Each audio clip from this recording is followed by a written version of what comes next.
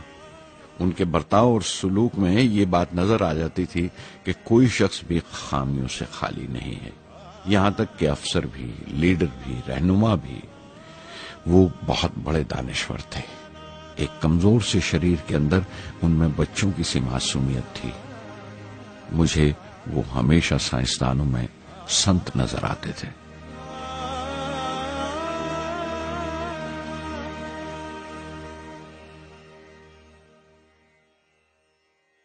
پرتھوی کا کام اپنی تکمیل کو پہنچ رہا تھا جب ہم 1988 میں داخل ہوئے۔ 25 فروری 1988 صبح 11:23 پر پرتھوی کی پہلی پرواز واقع ہوئی۔ ہمارے ملک میں وہ ایک ایتہاسک موقع تھا۔ پرتھوی صرف ایک سرفیس ٹو سرفیس میسائل ہی نہیں بلکہ آئندہ آنے والی تمام قسم کی میسائل کا بنیادی نقشہ بھی تھا، فیوچر کا ماڈیول تھا وہ۔ پرتھوی نے ہمارے آس پڑوس کے ملکوں کو دہلا دیا۔ مغربی یعنی ویسٹرن ملکوں کو پہلے تو حیرت ہوئی، پھر غصے کا اظہار کیا اور پابندی لگا دی انڈیا کے لیے کہ وہ ایسی کوئی چیز باہر کے ملکوں سے نہ خرید سکیں جو ان کے میسائل پروگرام میں استعمال ہو سکتی ہو یا کام آ سکتی ہو۔ میسائل کی ایجاد میں ہندوستان کی خود مختاری نے دنیا کے تمام ترقی یافتہ ملکوں کو پریشان کر دیا۔ اگنی کی ٹیم میں 500 سے زیادہ سائنسدان شامل تھے۔ اگنی کی پرواز 20 اپریل 1999 طے پائی تھی۔ لانچ کی تمام تیاریاں مکمل ہو چکی تھیں اور حفاظت کے لیے یہ فیصلہ کیا گیا تھا کہ لانچ کے وقت آس پاس کے تمام گاؤں خالی کرا دیے جائیں۔ اخبارات اور دوسری میڈیا نے اس بات کو بہت اچھالا۔ 20 اپریل پہنچتے پہنچتے تمام ملک کی نظریں ہم پر ٹکی ہوئی تھیں۔ دوسرے ملکوں کا دباؤ بڑھ رہا تھا کہ ہم اس تجربے کو ملتوی کر دیں یا خارج کر دیں، لیکن سرکار مضبوط دیوار کی طرح ہمارے پیچھے کھڑی رہی اور کسی طرح ہمیں پیچھے نہیں ہٹنے دیا۔ پرواز سے صرف 14 سیکنڈز پہلے ہمیں کمپیوٹر نے رکنے کا اشارہ کیا۔ کسی ایک پرزے میں کوئی خامی تھی، وہ فوراً ٹھیک کر دی گئی، لیکن اسی وقت ڈاؤن رینج اسٹیشن نے رکنے کا حکم دیا۔ چند سیکنڈز میں کئی رکاوٹیں سامنے آ گئیں اور پرواز ملتوی کر دی گئی۔ اخبارات نے آستینیں چڑھا لی، ہر بیان نے اپنی اپنی طرح کی وجوہات نکال لی۔ کارٹونسٹ سدھیر دار نے ایک کارٹون شائع کیا جس میں ایک خریدار کچھ سامان دکاندار کو واپس کرتے ہوئے کہہ رہا تھا، اگنی کی طرح وہ بھی نہیں چلی۔ ایک کارٹون میں دکھایا گیا کہ سائنسدان کہہ رہا ہے، سب ٹھیک تھا، سوئچ بٹن نہیں چلا۔ ہندوستان ٹائمز کے کارٹون میں ایک نیتا رپورٹر کو سمجھا رہا ہے، ڈرنے کی کوئی بات نہیں، یہ بڑی امن پسند اہنساواد کی مثال ہے، اس سے کوئی مرے گا نہیں۔ قریب 10 روز دن رات کام چلا میسائل کی درستی پر، اور آخرکار سائنسدانوں نے ایک نئی تاریخ طے کی اگنی کی پرواز کے لیے۔ مگر پھر وہی ہوا، 10 سیکنڈ پہلے کمپیوٹر نے رکاوٹ کا اشارہ کیا۔ پتہ چلا ایک پرزہ کام نہیں کر رہا ہے۔ پرواز پھر ملتوی کر دی گئی۔ ایسی بات کسی بھی سائنسی تجربے میں ہو جانا عام بات ہے، غیر ملکوں میں بھی بہت بار ہوتا ہے، لیکن امید سے بھری ہوئی قوم ہماری مشکلیں سمجھنے کو تیار نہیں تھی۔ ہندو اخبار میں کیشو کا ایک کارٹون چھپا جس میں ایک دیہاتی کچھ نوٹ گنتے ہوئے کہہ رہا تھا، میسائل کے وقت گاؤں سے ہٹ جانے کا معاوضہ ملا ہے، 2-4 بار اور یہ تجربہ ملتوی ہوا تو میں پکا گھر بنوا لوں گا۔ امول بٹر والوں نے اپنے ہورڈنگ پر لکھا، اگنی کو ایندھن کے لیے ہمارے بٹر کی ضرورت ہے۔ اگنی کی مرمت کا کام جاری رہا۔ آخر کار ایک بار پھر 22 مئی کی تاریخ اگنی کی پرواز کے لیے طے پائی۔ اس کی پچھلی رات ڈاکٹر اروناچلم، جنرل کے این سنگھ اور میں ڈیفنس منسٹر کے سی پنت کے ساتھ چہل قدمی کر رہے تھے۔ پورے چاند کی رات تھی، ہائی ٹائیڈ کا وقت تھا اور لہریں گرج گرج کر خدا کی عظمت کا نام لے رہی تھی۔ کل اگنی کی پرواز کامیاب ہوگی یا نہیں، بار بار یہی سوال ہمارے دماغ میں گونج رہا تھا۔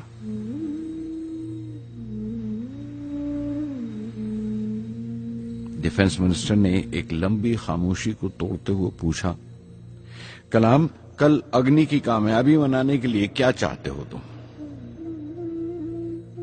میں کیا چاہتا تھا؟ کیا تھا جو نہیں تھا میرے پاس؟ اپنی خوشی کے اظہار کے لیے مجھے کیا کرنا چاہیے؟ اور اچانک مجھے جواب مل گیا، ہم 1,00,000 پیڑوں کی کونپلیں لگائیں گے، میں نے کہا، اور ان کے چہرے پر رونق آ گئی۔ تم اپنی اگنی کے لیے دھرتی ماں کا آشیرواد چاہتے ہو، بولے۔ کل یہی ہوگا، انہوں نے پیشن گوئی کی۔